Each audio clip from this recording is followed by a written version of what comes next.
No noble thoughts brought us here to this region, but through it all, we have risen above. Through our flannel nights, flashing their willow and leather, these keepers of the flame must feel undying love. This Caribbean nation is rising fast, a sunbeam cutting through the clouded past. Our passion fills the world like a raging fire. As the sun shines, you can take it higher. Let every voice be raised. Everybody give praise. Rally, rally around the West Indies, now and forever. Rally, rally around the West Indies now and forever. Congratulations to the West Indies, the Caribbean nation on a turning dust bowl that was only going to help the spinners. West Indies were 38 for 7 in the first session of the first day in Multan, which was a typical dust bowl that Pakistan has been producing to trap the opponents into their spin trap. And West Indies were trapped. They were 38 for 7. But then, what a comeback. They were 54 for 8. But Jomel Warrican, Gutekesh Moti, these two guys deserve a lot of credit. And Kemar Roach too. They helped West Indies to get to the score of 163. And when the turn came to bowl, it was beautiful Jomel Warrican. Beautiful Jomel Warrican. He just slowed it down. He just slowed it down. He bowled at 65 kilometers per hour. It was loopy and slow turning balls. And those deadly arm balls of Jomel Warrican, the St. Vincent man, was on fire in this test series. He is averaging 42 with the bat and 9 with the ball. The difference of 33 between batting average and bowling average, that is just amazing. What the St. Vincent spinner has truly spun a web and made Pakistan fall into the graveyard that they dug for the West Indies here. And Gutekesh Modi was not effective in the first test, but he was brilliant with the bat, brilliantly scoring those lower order runs with Kemar Roach, with Jomel Warrican, and let's not forget Kevin Sinclair, the Guyanese combo of Kevin Sinclair and Gutekesh Modi. But Kevin Sinclair getting the big wickets of Babar Azam, Saud Shakil, and Shan Masood. And the world is a playground for Kevin Sinclair. The world is a playground. There is no difference if it's West Indies, if it's Pakistan. If he can do a somersault, he can do a somersault in Australia. He can do a backflip in Australia. He can do a backflip in Pakistan. Then everywhere, this earth where there is gravity, then there is Kevin Sinclair, the beauty Guyanese spinner who has taken the wickets of Babar Azam in this test match. And wow, man, amazing performance. Craig Brathwaite, just beauty in his post match interview again, just like he was last year in Australia. And you know, what is this magic about the last week of January and West Indies cricket getting those crucial test wins in Australia and Pakistan and making the world realize that West Indies cricket, the fire is still raging, and the Caribbean boys have done an absolute number on the Pakistan here because Pakistan didn't expect this. Yes, West Indies got the advantage of winning the toss on a turning track, but they were 38 for 7, 54 for 8. It looked like they will be bowled out for 80 to 90 runs, but amazing partnership first between Gutekesh Modi and Kevin Sinclair, and then Jomel Warrican scoring 36 out of 40. They absolutely attacked Noman Ali this time. And when Noman Ali took that hat trick, Ian Bishop said, he's not no man, he's yes man. But he was converted to no man very soon by that hitting from Jomel Warrican. Jomel Warrican is so confident of taking on Sajid Khan that he bothered Sajid Khan significantly, bothered Sajid Khan, irritated him by slog sweeping him and clearing the boundaries. And Sajid Khan had to give him a sledge, had to tell him, "You can't see me, you can't see me," and do his kabaddi thigh slap. And then when the last wicket falls today, Jomel Warrican is the one doing the "you can't see me, you can't see my ball" and doing the kabaddi thigh slap. And that was a poetic moment. Jomel Warrican ends as the player of the match, the player of the series, and the highest wicket taker, as well as the second highest run getter for West Indies, along with Gutekesh Modi. What a funny turn of events where you can see the same two spinners being the leading run scorers for West Indies and also the leading wicket takers of West Indies in this series. And amazing, amazing. 1990 was the year when West Indies last won a test match. There has gone a generation of players like Brian Lara, like Shiv Narayan Chandrapal, so many greats, Jimmy Adams, Carl Hooper, who never won a test match in Pakistan. But these guys have delivered it again. And like Craig Brathwaite said in his post match, so many teams came toward Pakistan, but no one did it. But these guys have done it, and it was a brilliant performance from West Indies cricket. Coming back from 54 for 8, when Pakistan started to, bat, it was one of the fears that I had, which I had in the first test also, was Jomel Warrican was getting introduced very late, and that was leading to uh, some runs flowing because the strategy here from the West Indies was clear. Jomel Warrican will bowl slow and loopy off breaks, and you, on the other hand, you had Gutekesh Modi who will bowl at 90 kilometers per hour. There was a 25 kilometer per hour difference between Jomel Warrican and Gutekesh Modi. Gutekesh Modi bowling much faster here. So getting 163 was good, but after that, first of all, hats off to Kemar Roach, who is still playing. He has been a journeyman for the West Indies. He got the opening wicket of Shan Masood, who was absolutely decisive in the first test match, scoring a 50 in the second innings after Pakistan had taken a 93-run lead in the first innings. But this time, Kemar Roach got through the defense. He got both the openers, in fact, and then you had Gutekesh Modi taking Babar Azam and Kamran Gulam. And wow, man, Warrican was just superb. He took the two of the best Pakistani players of this series, Saud Shakil and Mohammad Rizwan, who are the highest wicket takers. But what will be standing in my memory forever is how Jomel Warrican took Mohammad Rizwan. Guys, you should just see this wicket and see the replay again and again. He was 49 not out.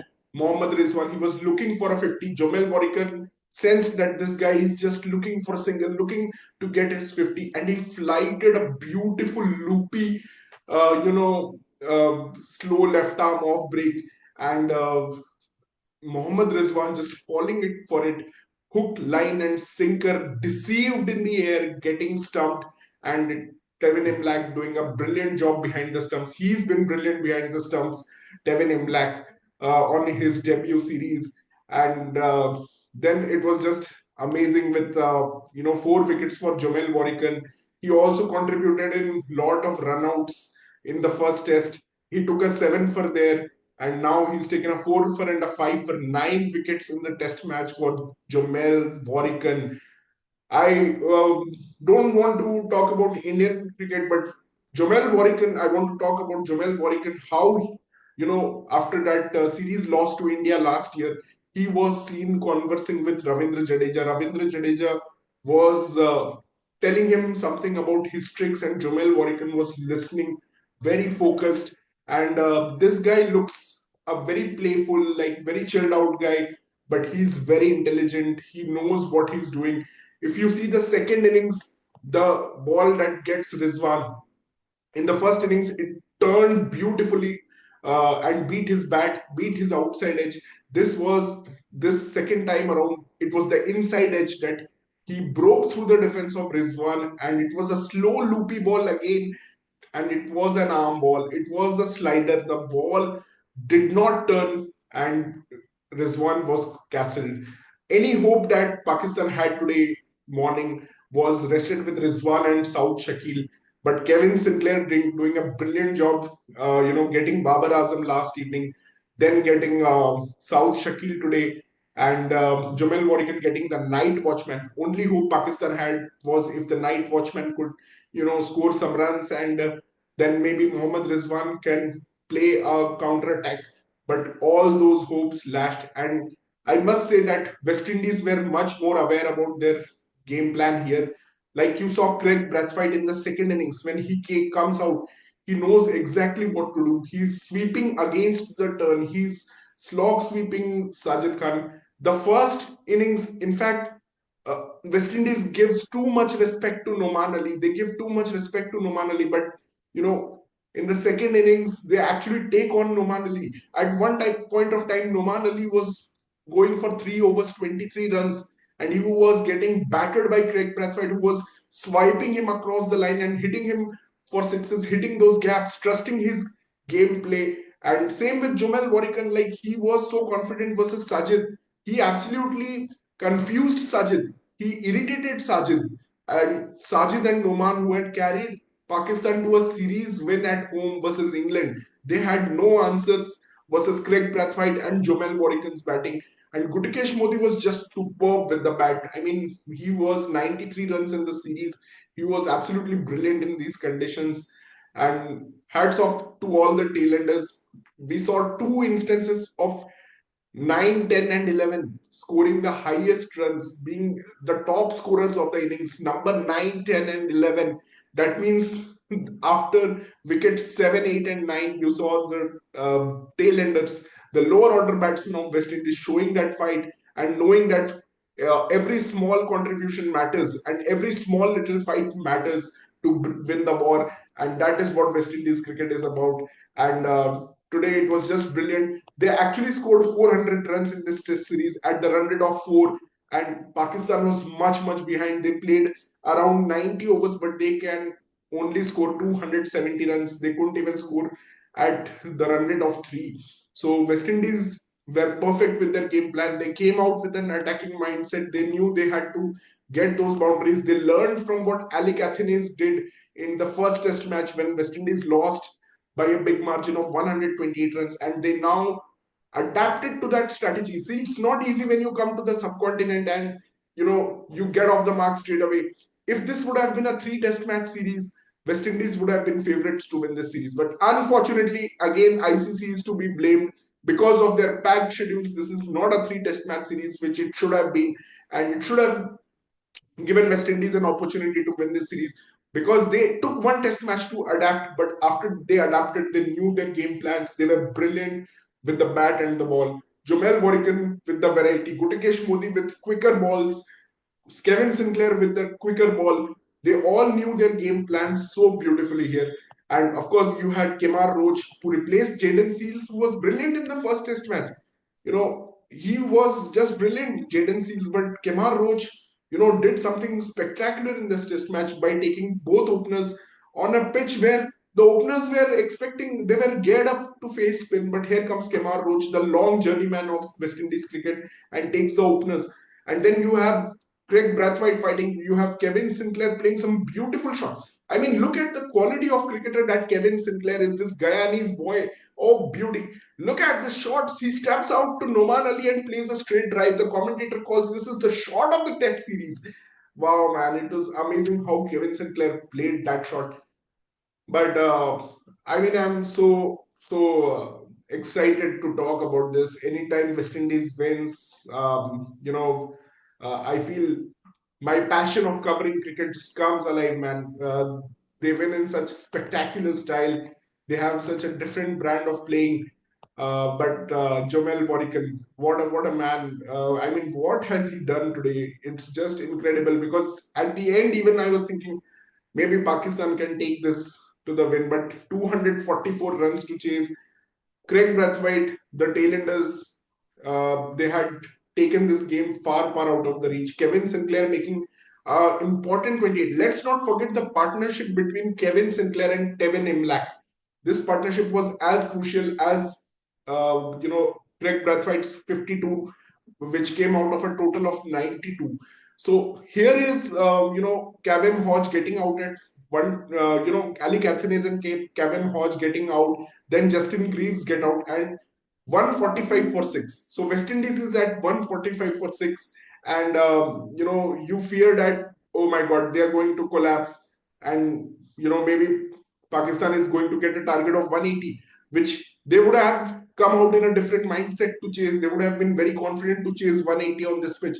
But here comes Tevin in black. He's playing his first Test series. Here comes Kevin Sinclair, the Guyanese off spinner, and they both put up a partnership of 51 runs. In just a matter of 13 overs, and that was beautiful to watch this partnership. Let's not forget Amir Jangu. Amir Jangu is a rare talent, guys. Amir Jangu is the guy who hit 100 on his ODI debut, on his one-day international debut. He hits 100, chasing 300 plus of Bangladesh. Put up by Bangladesh. Amir Jangu is playing his first Test match. He's replacing Casey Carty, who just got 6 runs in the last Test match, and he plays a beautiful 30 runs knock after getting dismissed for a duck in the first innings. He shows confident footwork, comes down to the pitch, tackles the spin very well, and hats off to Ahmed Jamu for those 30 runs. See, this is the kind of pitch where, you don't want big hundreds. Even a 30 can make an impact, even a 50 can make an impact. You have to maximize your scoring. You have to think that, oh, I have these limited balls, and like Craig Brathwaite said, one ball has my name on it. One ball is going to get me. So I have to maximize it for my teammate. My stay on the wicket should be, valuable, should contribute to the team's cause. And that's exactly what Amir Jampu did. That's what exactly Kevin Sinclair did. That's exactly what Gutikesh Moti and Jomel Warrican did, scoring 36 runs. And Jomel Warrican, even in the first innings, he scored a very valuable 36 of 40. So if you see, they were 95 for 9 after 54 for 8. They were still 95 for 9, and they got to 163. This was amazing. I mean, first test, Pakistan wins the toss and gets away by a long margin. They lead by 93. Then obviously Shan Masood plays a great knock, and they are way ahead. They were attacking Warrican, but they stopped attacking Jomel Warrican because the pitches got more bite, and Jomel Warrican started to bowl slow, those loopy balls. They didn't know what is going to happen, where this ball is going to turn, whether it's going to turn or not. All those doubts were caused by Jomel Warrican with his beautiful slow loopy bowling. And there is an amazing fact that 38 for 7 is the second lowest score at the fall of 7th wicket, after which a team has gone on to win a test match. This happened last in 1887, which is 138 years ago. So after 138 years, there has been a team which has lost so many wickets for so few runs and still gone on to win a test match. That is amazing. And Pakistan has been guilty of this mistake. They allowed Bangladesh to come back from 26 for 6. And they've again allowed West Indies to come back from 38 for 7. But it's been incredible, and I wish this was a 3 test match series, and it was a Multan, even more becoming a dust bowl, because they're drying it with their big fans. They want to make it spinning, and even Shan Masood said, yeah, I want to make it spinning. I don't care about my batting averages. They need to adapt. We are playing to win. But you just fell into your own trap, Pakistan. And West Indies has beaten you by 120 runs. And this is superb. This is amazing. Congratulations to West Indies. Congratulations to Craig Brathwaite. Congratulations to Jomel Warrican. Congratulations to Kevin Sinclair. Congratulations to Alec Athenes for first innings knock that gave West Indies the hope. Yes, we can beat the system. We can beat these pitches. We can beat Pakistan. It was just brilliant. Thank you guys for watching our channel. Guys, please do subscribe our channel. The biggest supporter of West Indies cricket, Cricket Caviar. Thank you.